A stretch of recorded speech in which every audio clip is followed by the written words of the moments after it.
잠깐만 저기 가서 이거 영상 이거 좀 잡아놓고 예.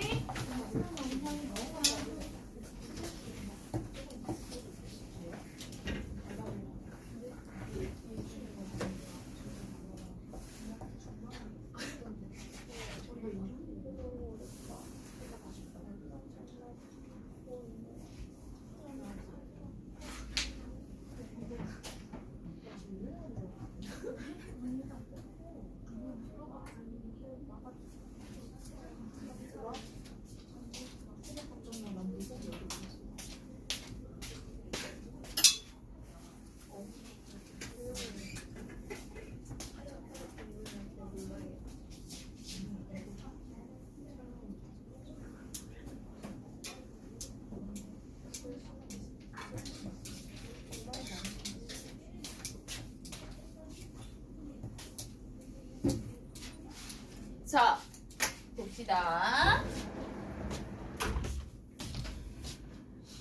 우선 2학년 돼서 첫 클리닉을 하면서 약간 혼동이나 이런 게 있었고 시간이 부족하신 분들도 있고 그랬는데 다시 이야기하지만 신규분들 있으시니까 이야기할게요. 문자를 보시면은 주중과제가 주말까지 해와야 할 과제야. 주중과제는 매일 파피 풀어오는 거랑 어휘 암기 해오는 거밖에 없어. 근데 얘들아 어휘 80점 이하 손 공부해서 80점 이상 되라. 왜냐하면 80점 이상이어야지 어휘 테스트 제시험 안 보는데 그거 귀찮단 말이야. 그 다음에 클리닉 때 봐봐요. 파피 국어 자필본으로 공부하고 채점하고 야 반드시 오늘 클리닉을 하신 분도 있고 자필본으로 공부하고 설명 듣고 복습 테스트 봐.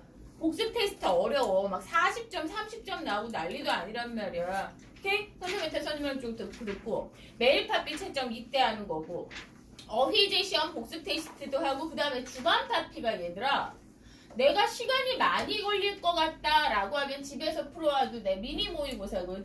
15문제짜리 미니 모의고사인데 이게 내가 일반적으로 45분이라고 거기에 돼 있는데 니들이 40분 정도에 풀었으면 좋겠는데 이 40분 푸는 게 시간이 오래 걸리잖아. 그래서 여기서 할 자신 없으면 풀어오는 것도 방법이라고 이야기를 하는 거야. 왜냐하면 토요일 5시, 일요일 5시 클리닉은 있지 시간 제약이 있어. 100분 정도밖에 못해. 왜냐하면 7시에 수업 있으시단 말이야. 다 니네 보내야 된단 말이야. 한 15분 전에는. 그러니까 나 토요일 5시, 일요일 5시에서 한 3시간 할래요. 니네가 한다고 선생님이 되는 거 아니야. 됐어? 그러니까 시간 안 되면 다 풀어오시는 게 맞고 클리닉을 니네 고생시키려는 게 아니라 배운 것 좀 써먹자고 이야기를 하는 거. 왜냐하면 우리 지난주에 우리 운문문학 했습니다. 수업 시작하고 영상 보시는 분도 쭉 정리를 할 건데 잠깐만 이거 너무 안 보인다. 화면 오케이 이렇게 하죠. 자 지난주에 우리 운문문학을 하면서 운문문학에서 뭐를 이야기를 했냐면 운율과 심상을 이야기했어요. 얘들아 색깔 왔다리 갔다리 하는 거 그냥 신경 쓰지 마. 내가 바꾼 게 아니라 펜이 그런데 이게 난 소리가 나서 싫어. 얘는 소리가 나잖아. 이게 더 좋은 건 아는데 따각따각 소리를 너무 싫어해서 그냥 색깔 좀 왔다리 갔다리 해도 이걸로 할 거야. 자 운문문학을 하면서 운율과 심상이라는 거를 했고 그러면서 시조 얘기를 했는데 클리닉 하는 애들이 하도 많이 틀려서 아예 다시 이야기를 할게. 이 운율이라는 거에서 우리 1, 2, 3, 4 했을 때 운율이라는 걸 지난주에 하면서 무슨 얘기를 했냐면 시어의 방법, 시행의 방법, 그지 종결어미의 방법 이런 거 있는데 특히 지난주에 많이 틀린 게 음보율이라는 걸 많이 틀렸습니다. 음보율이라는 건 뭐라고 이야기를 했어? 호흡 단위, 끊어읽기 단위인데 어떻게 하라고 이야기를 했어? 시가 길이들이 비슷한 애들이면 음보율 확률이 있다고 했어. 이해됐어? 근데 이런 끊어읽기 음보율은 2개밖에 없어. 3음보 아니면 4음보야. 여기까지 이해돼? 그치? 그러면 여기에서 선택을 하란 말이야. 너 4음보니를 물어봐. 4음보가 되려면 한 내용 단위가 크게 2개로 묶여야 되고 이 2개가 3글자, 4글자 평균적으로 2글자에서 5글자까지 되기는 하지만 이렇게 돼야 돼. 얘가 아니면 사문보가 될 수 있다라고 이야기했어. 여기까지 됐어? 그 다음에 시조 복습에서 초장, 중장, 종장의 첫 글자 3글자는 되게 고정적이고 제약이 큰데 나머지는 좀 운율이 자유롭다고 했고 이런 것들에서 너희가 많이 틀렸단 말이야. 그러니까 자필본으로 복습하고 공부하고 그 다음에 그걸 바탕으로 했으면 좋겠다라는 잔소리를 한 번 더 한 다음에 그리고 나서 심상도 뭐라고 했어요? 제발 써놓고 풀어라. 너 뭐니? 라고 하지 말고 미각, 촉각, 미각, 후각 지우고 그제 청각 지우고 그 다음으로 가서 심상도 정확하게 했으면 좋겠는데 이야기를 했지만 얘는 단순하고 튼튼하게 만들어 놓은 다음에 무수히 많은 시들을 통해서 콩고물을 묻혀야 된단 말이야. 이리저리 묻히면서 너희가 적용을 해야 되는데 이름 계속 반복해서 할 거고 표현 방법은 여기에 있어. 했을 때 표현 방법. 1학년 때 우리 직유, 은유 이런 거 했잖아. 그래서 이것도 될 때까지 한번 연습을 해보자. 그리고 나서 1번이 시에서도 1번, 소설에서도 1번, 문법에서도 1번은 니네 사칙연산 기억나죠? 더하기 빼기, 곱하기 나누기 섞여져 있을 때 내 맘대로 하지 말고 우선 해야 되는 게 있지. 그 다음에 해야 되는 게 있지. 그죠? 거랑 마찬가지입니다. 시의 1번 시적 화자의 상황과 대응. 만약 시적 화자가 두드러지지 않는다면 시적 대상의 성격과 바라보는 태도라는 거를 이야기를 했을 때 이 1번이 되지 않으면 나머지로 가지를 않습니다. 소설 같은 경우엔 주동인물의 상황이라는 게 되지 않으면 2, 3, 4 아무리 이쁘게 얘네는 이론이야. 얘가 독해의 세계란 말이야. 문법 했을 때 내가 얘기했잖아. 용언의 기본형 못 찾으면 문법의 60% 시작이 안 될 거라고. 1번 공식이 안 나오는데 2, 3번이 어떻게 나올 거냐고 이런 식으로 되게 잔소리를 했던 것들이 뭐냐면은 그러니까 이번 주중에 이제 클리닉을 했는데 이번 주간 파티가 문학 15문제였어. 문학 15문제였거든. 문학 15문제면 애들이 현대소설에서 아직 클리닉을 안 한 사람이 있는지 모르겠는데 되게 와장창 틀렸는데 말을 더럽게 안 듣는 거야. 너희들 걔네가 현대소설 읽었는데 막 대사도 많고 그래서 너무 어렵다고 이야기했는데 우리 현대소설 할 때 뭐 하기로 했어? 한 줄 한 줄 독해하지 말고 소설은 1, 2, 3, 4는 뭐였어? 주동인물의 상황과 대응, 직업이 뭔지, 어디에 있는지, 뭐 하는 사람인지, 그제? 오케이?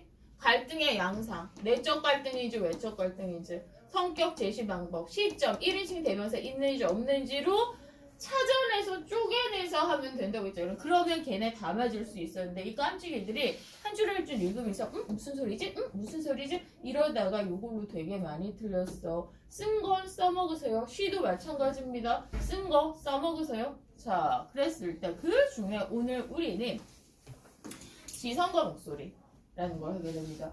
자, 우리 출판사가 바뀌었습니다. 자, 출판사가 바뀌었는데 그럼에도 불구하고 중간고사에 해당하는 그러니까 2학기 때만 너희 시험 봤잖아. 그래서 2학년부터는 1학기, 2학기 다 보시죠. 그죠? 라고 이야기했을 때 이 1단원이 이거일 확률이 굉장히 높습니다. 작품은 바뀌어요. 작품은 바뀌는데 소설의 서술자, 시의 시점과 관련된 문제가 나올 거는 바뀌지 않습니다. 그래서 이게 이건 거야. 자, 화자 이론을 할 거고 이건 너무나 잘하는데 오른쪽 페이지에 너무 잘 된 게 선생님 이 단어 몰라서 틀렸어요. 이 단어들을 한꺼번에 모아놓으셨더라고. 이 교재는 내가 만든 교재가 아니야.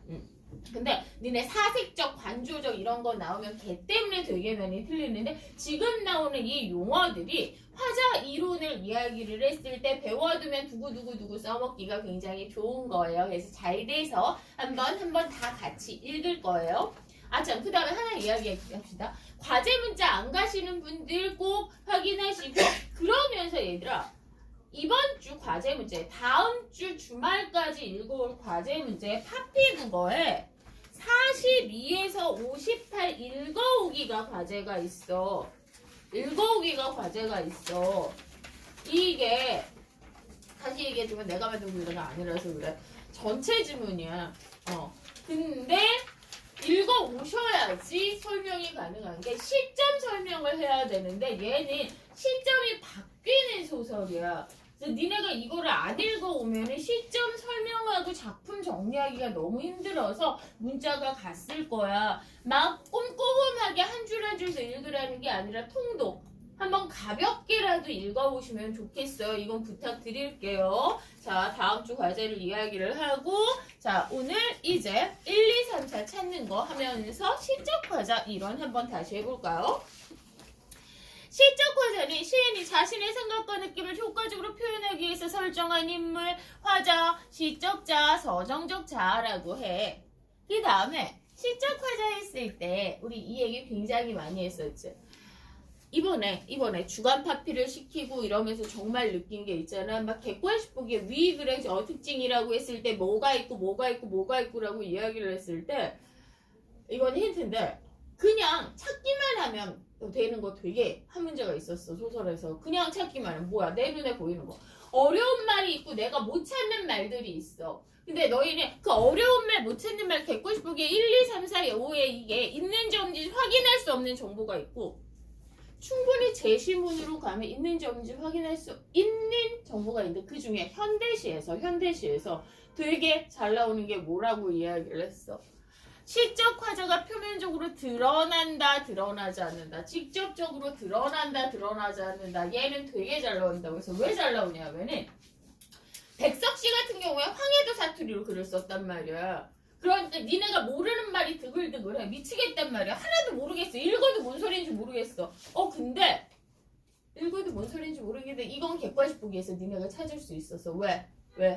시에서 1인칭 대명사 나, 저, 우리가 있으면 시적 화자가 시에 직접 드러나 있다. 표면적으로 드러나 있다.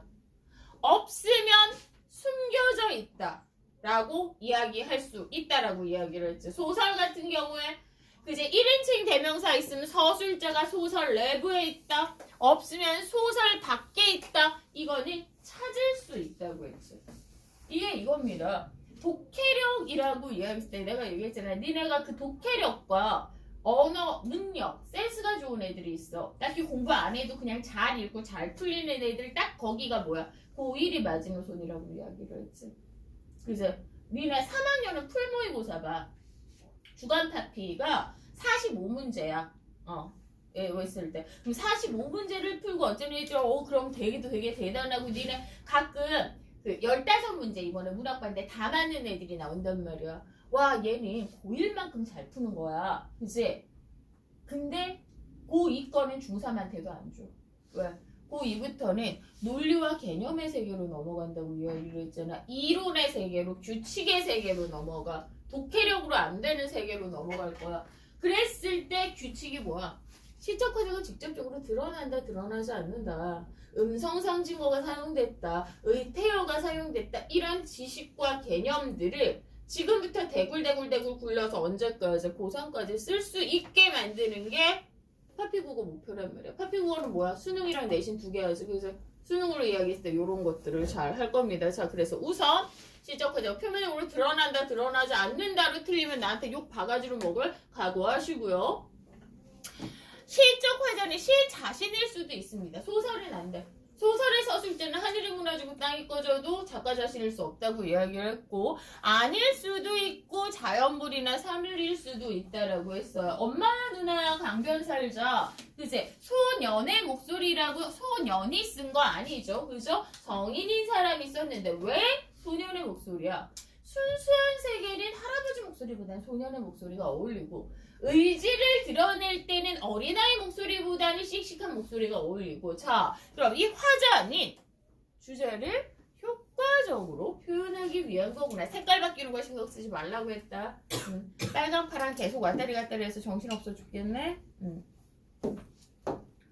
자 그래서 됐다. 실적 화자는 대상에 자 그러면 얘는 뭐를 해? 야 봐봐 이 1, 2, 3, 4는 그러니까 내가 그지 옛날부터 쓰는 방식인데 누구한테 배운 거 아니야. 누구한테 배우고 뭐 이런 거 아닌데 재밌는 건 선생님들 이거랑 비슷하게 그거 분석하시는 분들 되게 많다. 그러니까 요거랑 똑같진 않아. 순서도 다르고 규칙도 다르고 그러는데 이게 되게 그런데 그 사람이랑 나랑 아는 사이고 카피하고 그런 게 아니라 뭐냐면은 시하다 보면 이거는 꼭 해야지 라는 것들이 있어. 그럼 하다 보면 비슷한 방식들이 나오는데 봐봐. 실적 과제는 뭐야? 실적 상황, 실적 과제의 상황, 대상 정보를 전달을 해야 되죠. 그리고 이걸로 우리는 뭐를 할 거야? 정보 확인 문제를 하기로 했잖아요. 그러면 정보 확인 문제 다 정리를 할 수 있어. 이 화자에 따라서 동일한 시라고 할지라도 자, 너희 바로 위에 교과서 15과정 교과서에서 나왔던 게 이겁니다. 엄마 걱정이라는 시를 준 다음에 이 시의 화자를 엄마로 바꾸었을 때 효과는 친구로 바꾸었을 때 효과는 거의 7, 80% 출제 빈도로 나왔었거든? 그럼 뭐야? 화자를 바꾸었을 때는 주제가 달라질 수 있어. 시선과 화자가 다르다고 이야기를 했어요. 그래서 시적 대상이라는 거는 그지? 사람도 될 수 있고 사물도 될 수 있고 관념도 될 수 있고 정서라는 거는 다양한 정서가 나타나는데 문제는 이거야. 도서를 할 때도 느끼고 시를 할 때도 느끼는데 너희는 시를 만나면 뭔가 정서로 표현을 해야 될 때는 강박 같은 게 있어. 왜냐면 어릴 때부터 시를 보면 기뻐요, 슬퍼요, 그리워요, 좋아요 이런 식으로 정리를 해버릇을 했어. 학년이 늘어날수록 느껴지는 건 뭐를 느꼈냐면 딱히 그런 게 안 느껴지는 것들도 꽤 많단 말이야. 그치? 그럼에도 불구하고 니네 시들은 다 서정시라고 이야기를 했지. 서경시나 서사시 나오면 따로 이야기해준다고 이야기했단 말이야. 됐어? 두드러지지 않는 것도 정서로, 관조와 담담한 것도 정서로 들어가야 되는데 너희는 오해를 하시는 게 정서는 뭔가 격정적이어야 할 것 같아. 아침 드라마 좋아하시나 봐. 니네는 뭔가 정서하면 막 감정이 흔들리고 울고불고 난리. 아닙니다. 담담한 쓸쓸함이라든지 조용한 행복들도 정서에 포함이 돼요. 그래서 요거를 정리를 하는 걸 할 텐데 하면서 오른쪽 잠깐 보시면 오른쪽 페이지에 잘 됐어. 우리가 객관식 보기에서 자주 봤던 단어들인데 한번 각 잡고 정리하진 못했던 단어들이야. 그러니까 요것들 되게 많이 쓰이는 단어들이지. 그제 문학에서. 그래서 한번 다 정리를 해봅시다. 말하니의 태도와 어조가 다른 이유는 뭐냐면요. 태도는 그지 이 시적 화제의 상황이나 여기에 대응하는 방식이고요. 어조는 말투입니다. 말투. 어떤 식으로 말을 하느냐의 말투로 들어가게 돼서 요거 한번 볼까요? 자, 우선 상황이나 대상을 대하는 마음가짐 대응 방식이라 해서 상황에 대한 대응이라고 이야기했잖아. 근데 여러 번 이야기했는데 배가 고파서 슬픈 거랑 나라의 주권을 잃어버려서 슬픈 거를 다 슬픔 이렇게 하면 안 돼서 최대한 얘를 짜잘짜잘하게 그지 단편화해서 찾기로 했어. 자, 어조를 통해서 드러내는데 우선은 자연 친화. 뭔 소리인지 알겠지? 친화, 친해. 그지? 자연을 친화. 근데 자연 친화랑 예찬은 뭐냐 하면 자연 친화는 어우 너무 좋아. 예찬은 우와 멋있어. 됐어? 친화는 긍정적인 관계로 이야기했는데 예찬은 대상을 높이 평가하고 우러르는 관계로 들어가야 됩니다. 이 자연 친화는 그 오가라든지 강호안정과 류들도 많고요. 예찬은 대상의 긍정적 속성을 이야기를 합니다. 성찰 되게 자주 나. 성찰 뭐야? 반성. 니네 1학년 때 동해바다에 있었고요.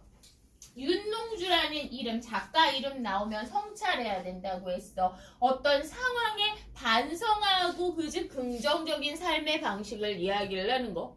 그 다음에 이걸 너무 많이 틀리더라. 야, 관조가 뭐예요? 나중에 물어보지 말고 관조 지금 해두자. 관조. 거리를 두고 조용히 살펴보고 거기에서 의미와 가치를 찾아내는 거야.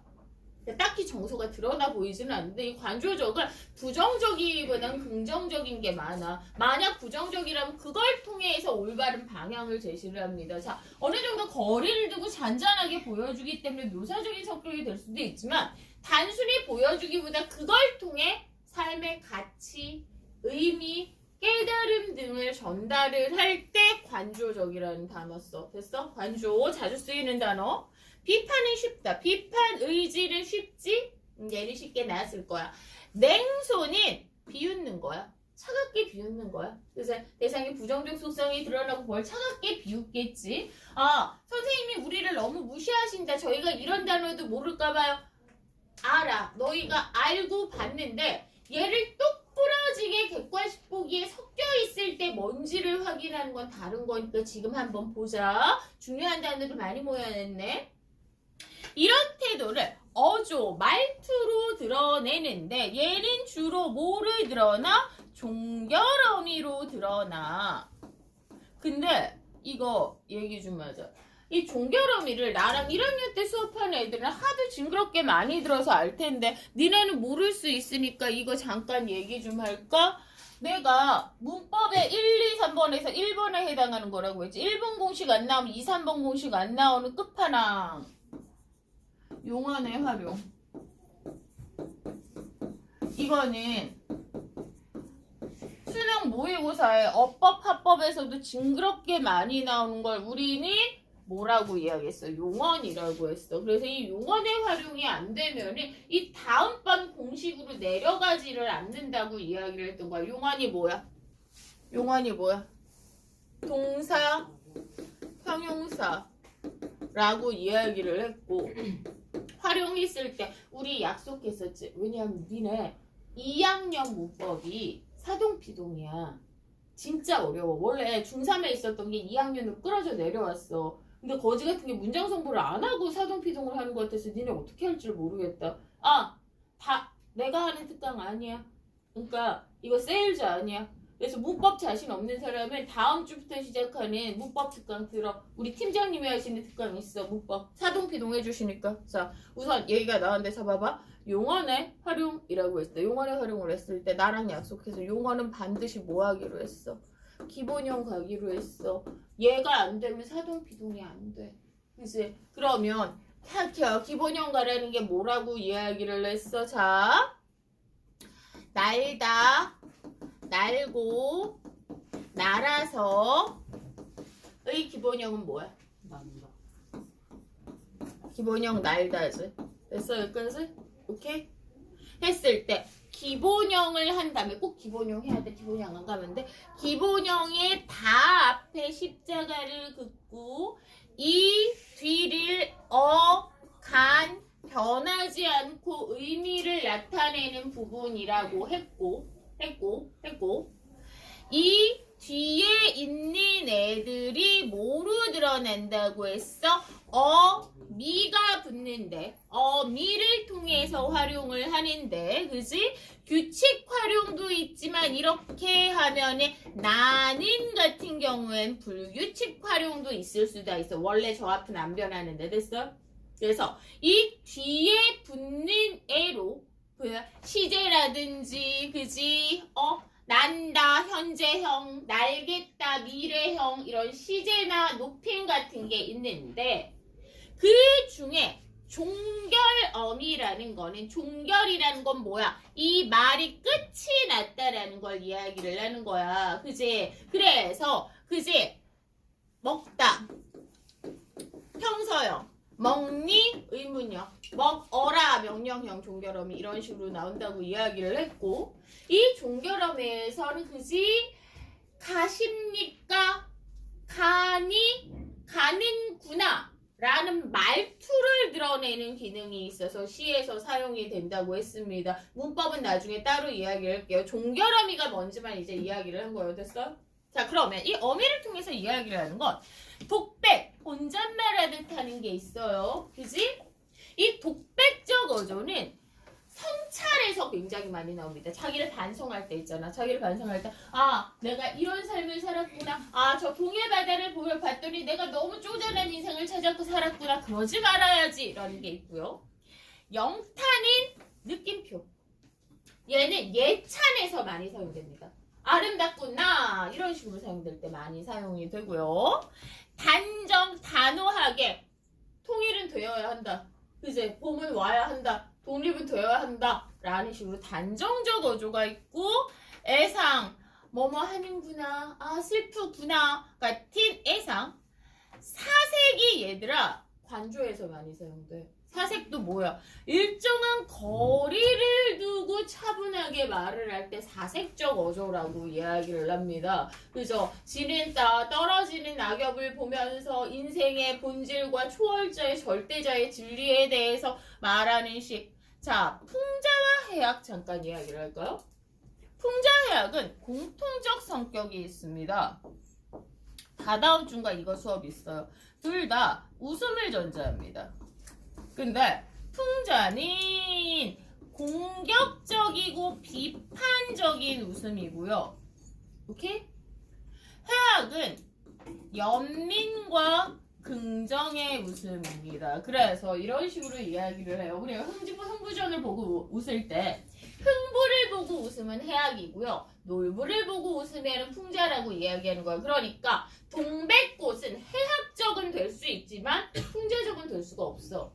근데 양반전이나 허생전은 풍자적인 부분이 있을 수 있는 거예요. 됐어요? 했을 때 이 풍자, 냉소와 연결이 될 수 있다라고 했습니다. 여기까지는 되셨나요?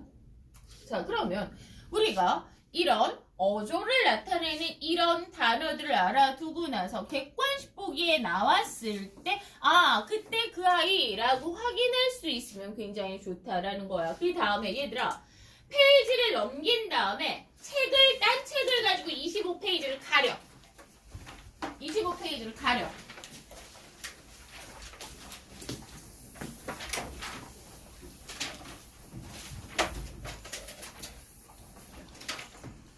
뭐냐 하면은 우리는 무의식적으로 오른쪽으로 눈이 가. 그래서 한꺼번에 보게 되는데 야 20 본 적 있는 사람 처음 보지. 잘 된 거야. 다 같이 처음 보고 다 같이 처음 보는 거를 얘를 규격화시켜서 내신 문제를 수능 문제를 풀 수 있는 지식으로 바꾸자고. 얘는 작품이야. 얘는 예시야. 그지? 이 예시 자체는 문제를 풀 수가 없어. 얘를 개념과 지식으로 바꿔놨을 때 얘는 도구가 될 수 있어. 1, 2, 3, 4 읽으면서 해. 그리고 니네한테 내가 물어볼 거야. 고 읽어.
자, 낙막해 하지 않았으면 좋겠어.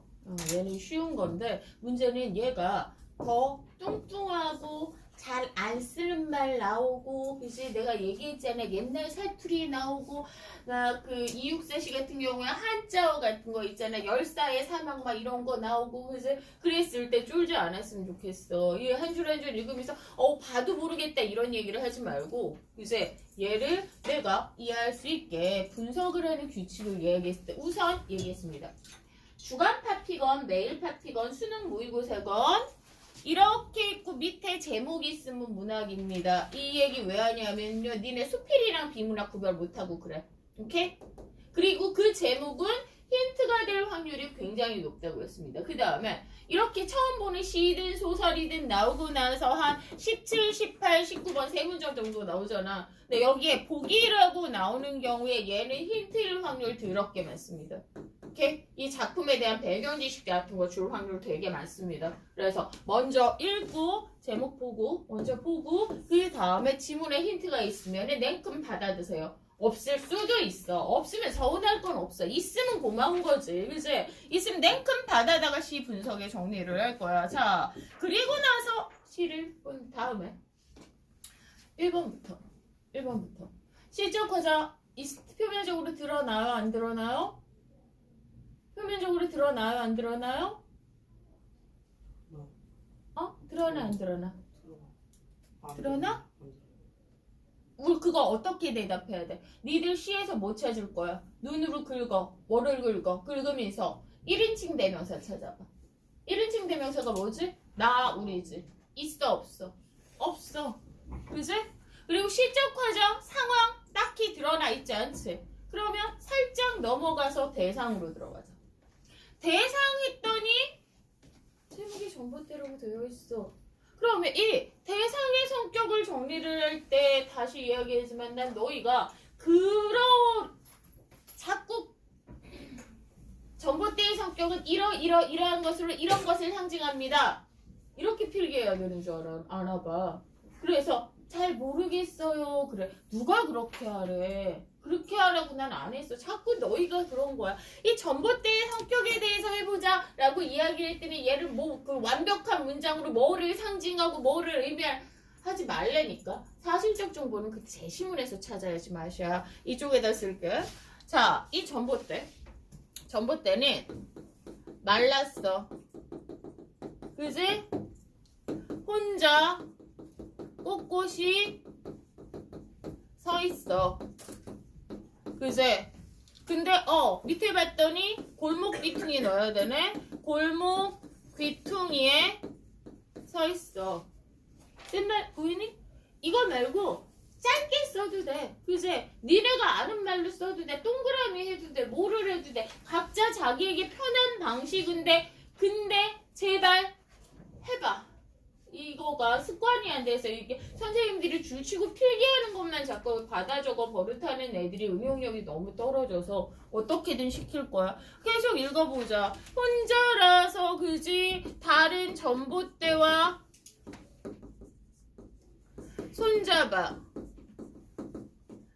손잡았더니 그지 서로 그지 소통하고 이 손잡은 것 때문에 불도 켜져.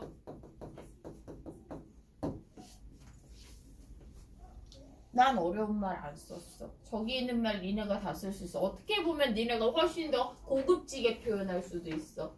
근데 다시 이야기하지만 기본적으로 사실적 정보가 나왔을 때 그 문제 있잖아. 위시를 통해서 추론할 수 있는 추론이라고 나와봤자 여기에서 추론을 해야 돼. 정보에서 추론을 해야 돼. 없는 데서 추론을 하면 안 된단 말이야. 그래서 이렇게 한 다음에 바라보는 태도. 우리 지금 배운 말로 뭐 할래? 어떤 태도야? 어떻게 바라보고 있어? 앞에 봐봐. 어떻게 바라보고 있어? 요 앞에 페이지. 이 전봇대에 대해서 어떻게 바라보고 있어? 어떤 말 쓰면 될 것 같아, 아가들? 응? 어떻게 바라본다고 할까? 관조적으로 바라보고 있어. 이제 왜냐하면은 님들아 이 시의 주된 표현 방법이 뭐냐? 이 시에 주로 사용된 표현 방법이 뭐냐? 주로라고 했어. 주로 사용된 표현 방법 뭐지? 틀려도 돼. 자꾸 대답해야 된다고 했잖아. 그렇지. 의인법 사용했어. 맞지? 그러면 이 의인법도 사용하고 하나 더 이야기를 하냐면 줄처럼 때문에 지규법 정도 하나 더 이야기를 할 건데 문제는 이렇게 의인화된 대상이 이 사람이 전봇대 덕후라서 전봇대에 대해서 이야기하고 싶은 거야? 아니잖아. 전봇대를 통해서 사람에 대해서 이야기하고 싶지. 인간 사회에 대해서 이야기하고 싶고 인간에 대해서 이야기를 하고 싶단 말이야. 그러면 여기에서 운율 뭐 반복됐어? 뭐 반복됐어? 혼자. 혼자다. 그럼 이거 이름 뭐라고 부를래? 시, 어도 되고 시행도 돼.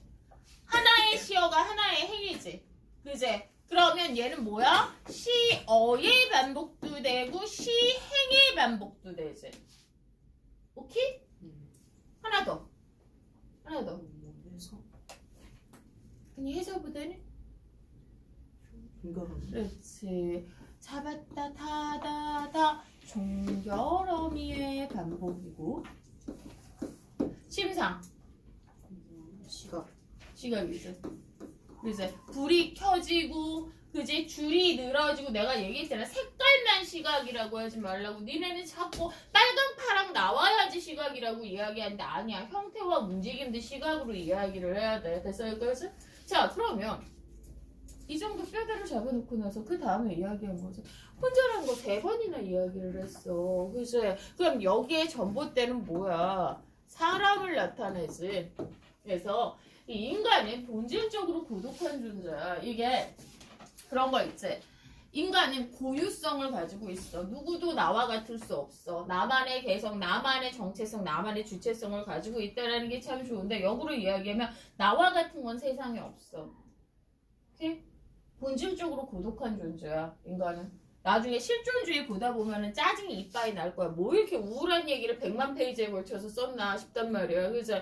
근데 인간은 혼자야. 그지? 근데 혼자라고 계속 혼자일 수가 있는 게 아니라 손을 잡는 유대를 통해서 손을 흔드는 소통과 그지? 불이 켜지는 따스함으로 끝이 드러나게 된다는 거야. 그래서 인간은 혼자지만 인간이 사회 속에서 서로 유대해서 유대라는 건 뭐냐면 같은 집단 안에 연대하고 연관이 되는 겁니다. 그죠? 그래서 오른쪽 페이지 책 치워봐. 뭔가 대단히 필기를 많이 하고 줄을 치고 별을 달아야지 필기가 아니라 내가 이렇게 하는 게 필기라는 거지. 그래서 자 내가 얘기했지. 시조나 고전 시간은 정형시지만 아니면 자유시야. 내용상 서정시라고 나왔지. 이거 뭐라고 이야기를 했어? 비유적이야. 은유 사용됐으니까 사색과 관조 나왔어. 그치? 말하는 이가 전봇대를 통해서 바라보면 그집 분위기 주제 드러나고 그 다음에 나랑 이 얘기 좀 하자. 이거는 줄칠 필요는 없고 이 문장 한번 봐봐. 비유적 표현으로 시적 대상을 참신하고 생생하게 표현함이라고 되어 있을 때 이것도 실전 문제 얘기했을 때 잔소리를 하자. 자 우리 이 얘기했는데 있잖아. 이와 같은 가와 같은으로 시작한 무조건 갈래 성격이라고 했어. 시의 성격, 소설의 성격 이렇게 하기로 했어. 근데 뭐냐 하면은 그지? 글의 성격은 문제랑 오케이? 가글의 그 성격 특징 문제랑 가글의 기능 역할 문제랑 가글을 통해 드러나는 문제가 다 다른 건 알지? 이제 니네가 알았으면 좋겠는 게 니네가 문제의 각을 잘 못 잡아서 엉뚱한 방식으로 해서 나한테 비웃음을 되게 많이 당하는데 얘는 갈래 성격이야. 이건 알지? 이와 같은 으로시야. 가와 같은, 이와 같은, 위와 같으니 그냥 시의 성격, 소설의 성격 이렇게 하기로 했던 거 기억나지? 그지? 위 그래, 가 그래, 성격 특징 얘는 종합적 이해라고 푸는 문제라고 이야기를 했고 가 그래 기능 역할은 문단의 그지 문단 역할 문단 기능이라고 해서 소설로 치면 발단 전개 위기 절정 결말 중에 어디냐 설명문으로 치면 처음 중간 끝 중에 어디냐에 해당하는 거고 가글을 통해 드러나는 가글을 통해 알 수 있는 가글을 통해 대답을 할 수 있는 가글을 통해 추론할 수 있는 이건 뭐야? 정보 확인 문제라고 이야기를 했어. 그래서 각이 다르다고 했지. 얘는 갈래 이론으로 풀 거고 얘는 발단 전개 위기 절정 결말 처음 중간 끝 있지? 그걸로 풀 거고 얘는 객관식 보기 하나씩 잡아다가 지문 가로 가서 있나 없나의 세계로 열릴 거라고 이야기를 했고 종합적 이해 문제가 이겁니다. 작품이 있고 맨 밑에 처음에 나와 있는 건데 이렇게 나오죠. 위 글의 그제 위 글의 주제가 뭐고 위 글의 무슨 표현 방법이 사용됐고 위 글의 운율이 뭐고 어쩌니 어쩌니 이렇게 나왔을 때 특히 표현상 특징 문제 나왔을 때 이런 문제가 나왔을 때 다 니들이 하는 짓이야. 이 아이들이 찍고 있네. 어떻게 찍냐면은 처음 보는 시간에 했어. 위시의 특징을 했을 때 뭐를 사용해서 무엇을 통해 이런 효과를 드러내고 객관식 보기에서 무엇을 통해서 어떤 효과가 있고 이렇게 나와 있는데 여기에 모르는 말들이 막 있단 말이야. 그랬더니 이 아이들이 뭐냐 하면은 1번부터 5번까지 열심히 읽어. 열심히 읽고 가장 어색하고 해석이 안 되고 뭔 소리인지 모르는 걸 답으로 마킹을 하고 앉았어요. 이게 뭐 하는 짓인지 모르겠어. 멀쩡한 머리 놔두고 왜 눈으로 문제를 푸는지 모르겠어요. 무슨 얘기냐면 자 봐봐. 무엇을 통해 무엇을 어떤 효과가 있다. 이 문제 봐봐. 비유적 표현으로 이 시에 비유 사용된 건 알겠지. 그치? 근데 니네가 봤을 때 참신하고 생생하게 느껴져? 딱히 쉽지. 이제 딱히 쉽단 말이야. 근데 니네는 이놈의 한국말을 끝까지 보라는 걸 가지고 참신하고 신선한 것 같지 않아요. 니네 선배들이 하는 소리야. 선생님 저는 이게 참신하고 신선하게 보이지 않아서 1번 했어요. 장난 아니야. 무엇을 통해 이건 뭐야? 지문에서 찾을 수 있는 거잖아. 그래서 우선 이걸로 있다 없다의 세계로 하고 그 다음에 시의 주제나 분위기로 맞는지 나머지로 해야 되죠. 이거를 자꾸 이런 느낌이 안 들어요 라는 식으로 하지 말는 거야. 자 우선 오늘 중요한 얘기한 거야. 앞에 정보 찾을 수 있는 걸로 먼저 제시문을 해서 찾아가는 게 먼저다. 그래서 어떤 효과가 있고 어떤 느낌이 있고 어떤 감상이 있고야 그러니까 속아 넘어가지 말라는 잔소리 했습니다. 전체적으로 의인직유인데 얘들아 이거 직유 오타야. 이건 오타야. 줄넘기 줄처럼 가늘어졌다. 오타 잘못 나온 거 나왔습니다. 자 그래서 관조적이고 사색적 단어 기억하라고 이야기를 했지. 그걸 통해 깨달음과 의미를 전달하려는 성격이 있다라고 이야기를 한 겁니다. 여기까지는 되셨습니까? 자 넘기셔서 얘들아 27페이지 가려.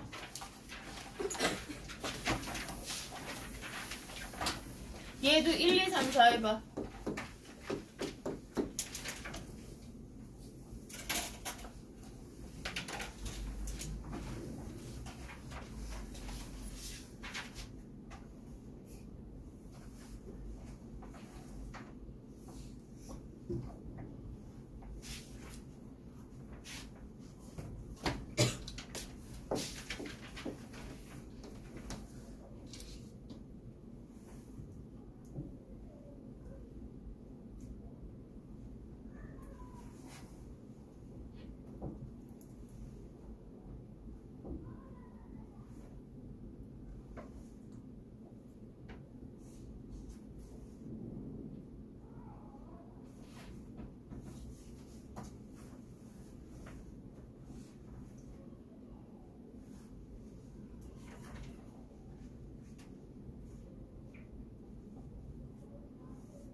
시적 화자 표면적으로 드러납니까? 드러나지 않습니까?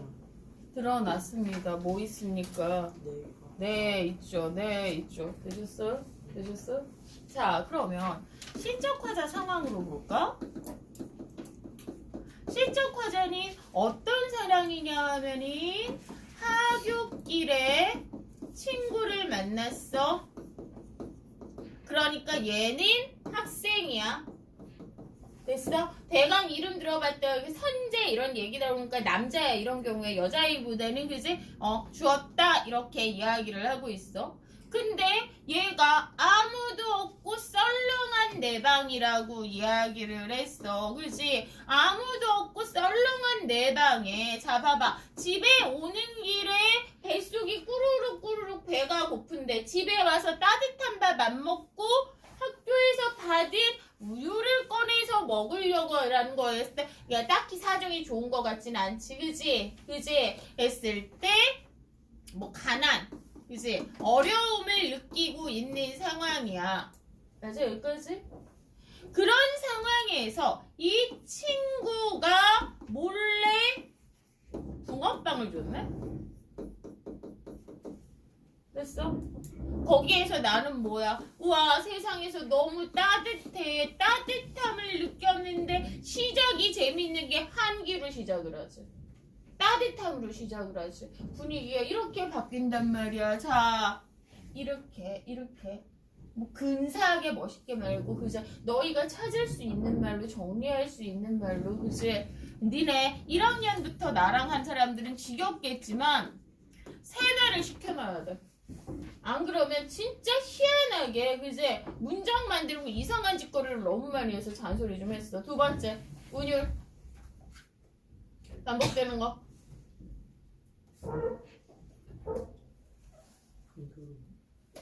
그래서 시에서 반복되는 거 있어? 딱히 없지. 그럼 운율이 없어? 아니야. 그지? 직접적으로 드러나 있지만 시는 무조건 반복이 되어 있는데 여기에서 잔소리 하나 하자. 선생님 내가 반복이 되어 같은 소리 하면 때린다. 내가 이야기했어. 반복은 운율을 만드는데 1, 3, 4의 반복은 운율을 만들 수 없어. 그러니까 제발 실적화자의 반복으로 운율을 형성한다.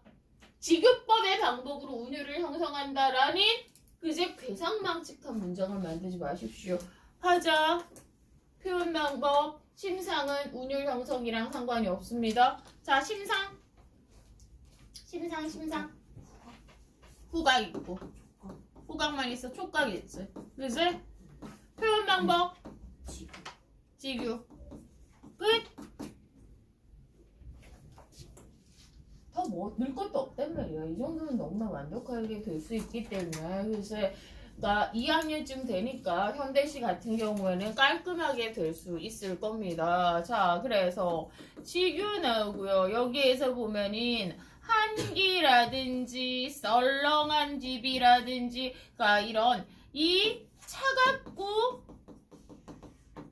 어두운 분위기에서 온기가 식지 않는 종이보트 따뜻했던 정열에서 따뜻하고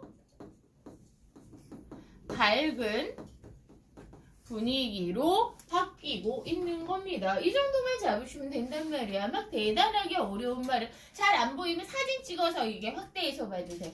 그래서 이렇게 들어갈 수 있다라는 충분히 정리를 할 수 있다라는 이야기를 하고 싶어요. 그래서 막 어렵고 그런 게 아니라 붕어 새끼 두어 마리 요동을 친다는 걸 배가 고프서 꾸르륵 배가 요동을 쳐. 그지? 했을 때 몰래 무안할까봐 내 가방에 넣어준 붕어빵 냄새 그지? 애정 거기에 대한 따뜻한 마음이 드러났다 정도 되시면 되는 거예요. 그래서 27페이지 봐봐.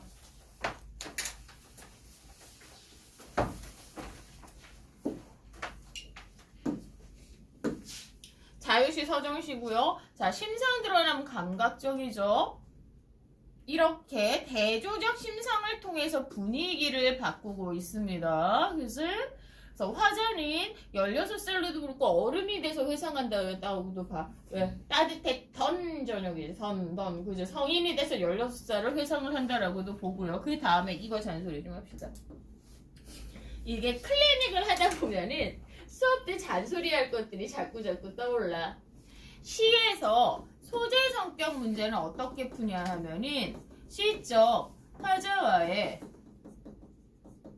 관계로 푸는데 이렇게 했더니 어떤 관계인지 잘 모르겠어요 라고 하시는 분이 있어서 얘들아 제발 복잡하게 만들지 마. 시적 화자에게 긍정적 관계인지 부정적 관계인지를 우선 두 개는 쪼개. 시적화자와 소재가 긍정적 관계인지 부정적 관계인지를 우선 쪼개. 반으로. 됐어? 이렇게 쪼개면 답 나올 거야. 이 별거 아닌 것 같은데 우선은 큼직하게 분류를 해두면 야 청소하라고 엄마가 되게 많이 그러잖아. 옷들 쌓여있으면 안 된단 말이야. 각각 들어가 있어야 되는 서랍장에만 제대로 들어가 있으면 찾기가 정말 쉬워. 크게 쪼개. 긍정적인지 부정적인지 거기에서부터 문제를 풀 수 있는 힌트들이 충분히 나올 겁니다. 됐습니까? 자, 이 다음으로 넘어가셔서 자, 우리 숙제 열심히 할 거고요. 32페이지 열심히 하면서 제발 모르겠는 거 클리닉 선생님 중 너희들 뽑으란 말이야. 니네를 왜 우리가 클리닉을 하겠니? 선생님들 니네 클리닉 때문에 밥도 못 먹어. 니네는 계속 오잖아. 너희는 한 명인데. 근데 왜 해? 안 하면은 니네 거가 안 돼. 수업만 들어서는. 이제 그래서 꼭 부탁합니다. 비문학 독해합시다.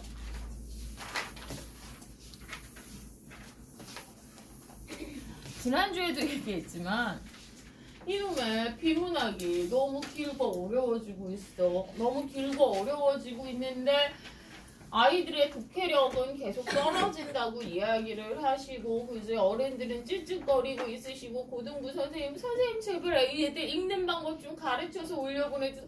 아 우린 가르쳤어요. 고등학교 선생님 만나면 아 선생님 제발 애들 품사랑 음운만이라도 가르쳐서 올려보내주세요. 아 우린 가르쳤다니까요. 고등학교 가서도 이 기초의 중요성이 계속 반복적으로 드러나게 돼. 이제 자 그랬을 때 비문학 독해 방법. 근데 이거 숙제 안 해오는 사람 있고 끝까지 안 풀어오는 사람 있고 귀찮다고 안 읽고 대강하시는 분들인데 얘들아 우리 2학년 때 이렇게 수능형으로 수업할 수 있는 게 얼마나 될 것 같아? 내신이 5달이 빠져야 돼. 알지? 4달이 아니야. 시험 4번은 뭐 신선이 조금 다르긴 하지만 시험 4번 보면 그럼 니들한테 이렇게 정리하고 해줄 수 있는 거 내가 너희한테 해줄 수 있는 거 해봤자 20강도 안 된단 말이야. 해줄 수 있을 때 열심히 해. 좀 지나면 이거 못 해줘. 왜 문법 해야 된단 말이야 그 시간에. 이제 해줄 수 있을 때 열심히 하고 자필본 보고 독해 연습하고 하란 말이야. 귀찮다고 생각하지 마. 아깝다고 생각해야 돼. 자 그래서 다시 한번 보자. 우리 비문학 시간에 그 지난주에 뭐를 했냐 하면은 비문학 독해 방법이라고 해서 중심 제재를 찾는 독해라고 이야기했습니다. 이 글이 무엇에 대한 글인지를 찾기로 이야기를 했어요. 그죠? 그러면서 약간 다르기는 하지만 이제 얘네는 되게 그지 디테일하게 잡아놨는데 나는 단순한 방법을 좋아한다 라고 이야기해서 지난주에 처음 보는 비문학이 나왔을 때 1, 2, 3 이라고 했을 때 1번 무엇인지 읽는다, 왜 읽는다, 어떻게 읽는다 라고 이야기를 했는데 다시 이야기하지만 규칙은 단순해야 돼. 복잡한 규칙은 니네가 써먹을 수가 없어. 그리고 디테일하고 섬세한 애들은 쓰다가 깨져. 그래서 투박하고 무식한 게 최고거든. 자, 이 무엇 했을 때 대상인데 다시 이야기하지만 문장보다 대상 중심으로 해야 돼. 요약하시면 안 된다고 이야기를 했고 왜는 정보 전달이랑 주장 관점인데 이걸 왜 하냐면은 이번 주 주간 파피는 문학이었는데 다음 주는 비문학 독서가 나올 거야. 그리고 우리 12월에 실력고사 봤을 때 그 얘기 했던 애들이 있단 말이야. 저 이거 3번 읽었는데 하나도 무슨 소리인지 모르겠어요. 비문학은 그런 이야기가 나. 2번 읽었는데 3번 읽었는데 하나도 무슨 소리인지 모르겠어요. 네, 2번, 3번 읽으셨을 텐데 이 2번, 3번 읽는 방법이 똑같았을 거야. 뭔 짓이요? 반복을 하는 게 그럼 무슨 의미가 있어? 이게 뭐냐 하면은 자 봐봐. 무엇에 대해서 왜 썼느냐는 니네가 독해를 평가할 수 있는 기준이 되는 거야. 다 읽었어. 그치? 다 읽었어. 다 읽고 나서 아, 이 글은 사과의 영향에 대해서 정보를 전달을 하는 글이야 라는 결과가 나왔다 치자. 오케이? 그럼 뭐 여기에 비타민 어쩌니 뭐 구체적인 건 다 때려치고. 근데 읽었는데 이해는 안 돼. 이해가 안 돼. 뭔 소리인지 모르겠어. 근데 이 글이 사과의 영양에 대해서 정보를 전달하는 건데, 그러면 두 번째 독해를 할 때 니네는 제시문을 줄로 읽는 게 아니라, 그래서 사과는 어떤 영양이 있는데 를 발굴하면서 읽는 거야. 그러면 사과를 먹어라 라는 주장이라면 처음엔 무슨 소리인지 모르겠어. 그럼 두 번째 읽을 때 주장 관점이면 근거를 찾아야지 왜 먹어야 되는지를 발굴을 하면서 읽는 거야.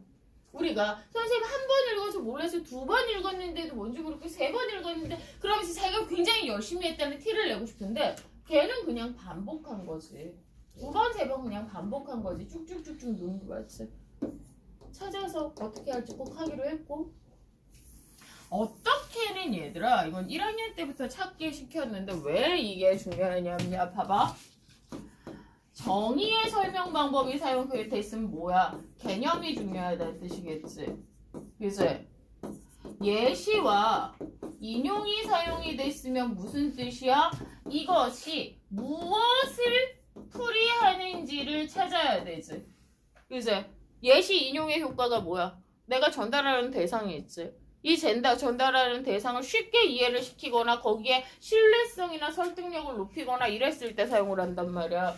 그리고 비교 대조는 뭐야? 무언가의 특징을 드러내기 위해서 사용하겠지. 인용은 이유를 사용할 때, 이유를 찾을 때 사용한단 말이야. 그러니까 설명 방법도 단순히 설명 방법이 아니라 이 설명 방법을 이게 사용됐으니까 이 근처에서 얘를 중심으로 독해를 해야지. 이 문단에 이게 주된 설명 방법이니까 이 문단은 대상의 특징을 찾으라는 건가 보다 라는 식으로 읽으시면 조금 더 좋지 않을까라는 이야기를 하면서 지난주에 그래서 앞으로 이제 지문이 점점 길어지고 그럴 텐데 줄치면서 읽어 비문학에서라고 이야기를 했는데 이 줄치면서 읽으라고 했더니 다 줄치고 앉았단 말이야. 그치? 근데 문제는 요즘에 니네 인터넷 밈 보면 EBS 그제 국어 강사님께서 국어인데 수학 공식 풀이하고 있고 국어인데 화학하고 있고 국어인데 영어하고 있고 그러시잖아. 실제 그래. 왜? 지문이 너무 어려워지니까. 지문의 전공적인 내용이 너무 어려워지니까. 자, 그럼 그분들한테 맡기고 니네 고등학교 때 니네한테 맡기고 그러면서 제발 애들 줄치고 비문학 정리하는 방법 좀 했으면 좋겠다라고 하는데 이건 개인적인 취향. 나는 줄치는 게 맞다고 생각을 해. 근데 줄치는 방식은 자기가 연습을 해서 자기가 만들어내서 나한테 맞는 방법을 하는 게 가장 좋다고 생각하는 사람이야. 나는. 근데 줄치라는데 뭔 소리인지 모르겠다. 어떻게 줄치라고 그냥 다 그으면 되나? 라는 분을 위해서 내가 쓰는 방법이라고 보편적으로 쓰는 방법을 알려드린다고 했죠. 지난주에. 그제 한 번 더 해보면 이렇게 하라고 했어. 핵심 어구에 메모를 하는 게 좋다라고 했어. 하나의 글에 여러 개면 안 돼. 됐어? 대상. 1번 대상에 메모를 하고 두 번째 삭제해야 되는 부분이 있어요. 그죠? 삭제해야 되거나, 그지? 지울 부분에, 그지? 글씨를 쓰고 이렇게 위에 하는 방법이 있는데, 이 삭제해야 되는 건 인용이나 예시나, 오케이? 아니면은 반복되는 부분인데, 아니면 얘를 제외하고 줄을 치는 방법이 있습니다. 삭제하라는 게, 생략하라는 게, 읽지 말라는 소리가 아니라, 중심 내용 정리할 때 얘를 빼고 줄을 치란 얘기야. 쌤 말 이해돼? 네? 그런데 인용 예시에 왜 줄 치면 안 돼요? 자, 다시. 정말 미치겠는 게 인용과 예시는 겁나게 예뻐. 화려해. 단어가 화려하고 예쁘고 막 되게 유식한 말들 나오고 그래. 그죠? 그러면 대상은 되게 투박하고 단순한 확률이 많아. 왜냐하면 얘는 일반적이고 얘는 구체적이거든. 얘가 상위어고 얘가 하위어거든. 됐어? 하위어들이 훨씬 더 화려하고 이쁘단 말이야. 이 깜찍이들이 걔를 요약을 하고 있단 말이야. 아니에요. 묶을 수 있는 상위어. 보편적인 적성을 가지고 있는 말이 핵심 어구일 확률이 좀 더 높고요. 그 다음에 1, 2번은 안 해도 된다. 1, 2번은 안 해도 된다. 그래, 귀찮으면 안 해도 된다. 근데 제발 인용 예시에 줄 좀 치지 마라. 됐어? 오케이? 인용 예시 중요하다고 하지 좀 마라. 그 다음에 지시어 접속어에 세모해라. 얘는 좀 지켜라. 얘는 좀 지켜라. 응? 왜냐하면 지시어 접속어가 뭐라고 그랬냐? 이 표지어라고 했잖냐. 오른쪽으로 가라 왼쪽으로 가라를 나타내는 표지어라고 이야기했을 때 얘를 정리를 안 하면 좀 잘 안 되더라는 이야기를 하는 거야. 됐을까요? 여기까지? 자, 여기까지 해서 자, 이거 3개 같이 해보자.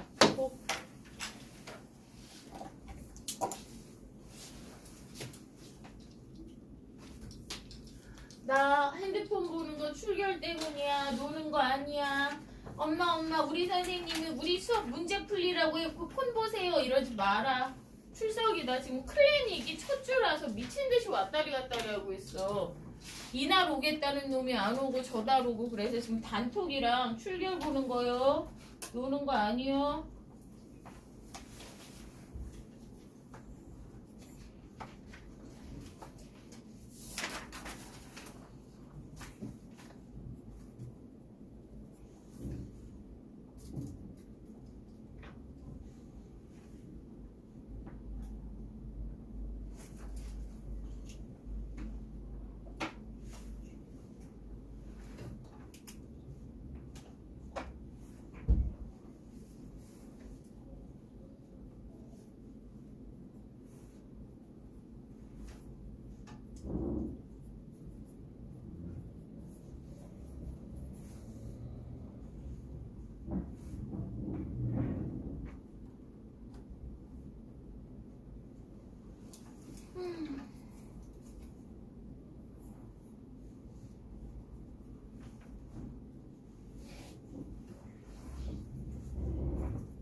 여러 개 하지 말고 우선 하나 이야기해보자. 얘들아, 틀리더라도 대답한 애들이 빨리 늘었어.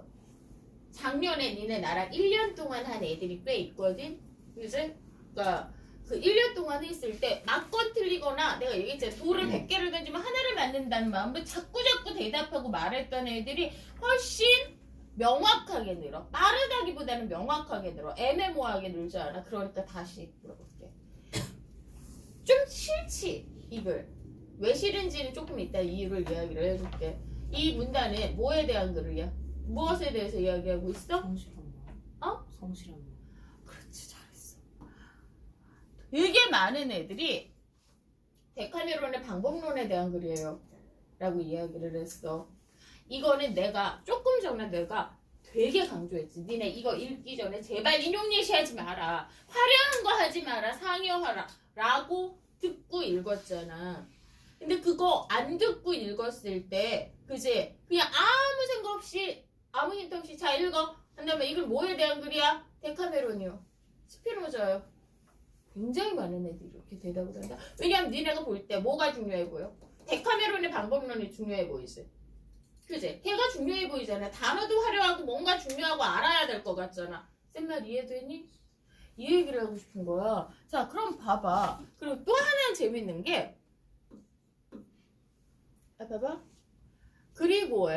그리고 왜 니네가 자 봐봐 이거 줄 치지 마라. 데카메론의 방법론에 줄을 쳤으면 스피노자의 생애에도 줄을 쳐야 돼. 왜? 그리고지 대등하지.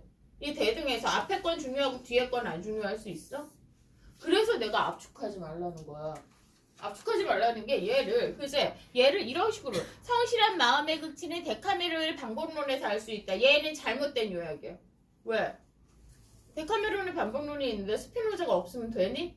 반쪽짜리 쩔뚝이게 된단 말이야. 그러니까 압축하지 말고 성실한 마음의 극치의 얘 또는 사람 이렇게 묶으라는 거야. 상용으로 묶으라는 거예요. 그죠? 그래서 이 예시 자체 성실한 마음이라는 건 뭐냐 하면 확실하고 명백해야 되고요. 그죠? 문제에서 흔들림이 없어야 되고 그러면 성실한 마음의 극치는 뭐냐 하면 확실하고 명백해야 되고요. 그죠? 그 다음에 자신의 신념에 따라서 흔들림이 없는 게 성실한 건가 봐요. 근데 내가 이 문장을 싫어하는 이유는 이게 한 문장이야. 내가 지난주에 얘기했듯이 옛날에는 이 만연체, 유려한 만연체라고 했어. 유려한 만연체. 그러니까 이게 문법적으로 크게 문제가 없거든. 이렇게 길게 유장하게 쓰면서도 그지 우아하게 쓰는 문체가 한 70년대, 80년대까지는 이게 지식인의 문체였어. 그래서 옛날에 써줬던 논문들은 거의 다 이따위로 되어 있어요. 그리고 이게 아닐지라도 외국어 논문을 잘못 번역을 하거나 얘들아 똑똑하다고 다 글 잘 쓰는 거 아니야. 니네 대학 가서 이제 되게 똑똑하신데 글 잘 못 쓰시고 이렇게 길게 쓰시는 교수님 만나면은 전공 서적이 있는 게 아주 거지 같아질 거야. 전공이 어려워서가 아니라 이거를 잘 글을 못 쓰셔서 어려운 경우도 꽤 있어. 니네 나중에 긴 글 연습할 거 지금은 짧은 글이잖아. 긴 글 독해할 때 있잖아. 지식은 얘가 더 어려운데 얘가 더 쉽게 읽히는 경우가 있을 거야. 그 경우에 이거를 내가 틀 잡아주면 얘는 틀이 개판일 확률이 되게 높아. 구조나 틀이나 표현이 개판일 확률이 되게 높아. 지식 난이도랑 상관없이 잘 전달되는 문장과 글의 구조가 있거든. 그리고 우리 목표는 이거야. 니네는 이렇게 써야 돼. 남들한테 글을 쓸 때 내가 아무리 머리 좋으면 뭐해 이렇게 쓰면 안 된단 말이야. 그 잔소리를 하는 이유는 뭐냐 하면 잡아봐. 이렇게 문장이 길고 연결이 되어 있을 때 너희 머릿속에서 끊을 수 있는 게 필요해야 되는 거야. 자, 그래서 요거 나왔고요. 자, 10분 나왔는데 뒤에 쭉 해서 최대한 많이 채점해 줄게. 풀어. 여기까지 클리닉하고 여기까지 수업하고 클리닉 할 때 꼭 해야 되는 과제랑 물어볼 거 다 가지고 와서 영상 봤다고 얘기하고 확인 받아주세요. 수고하셨습니다. 됐다 영상. 이거 영상으로 수업하는 애들은 헷갈릴 텐데.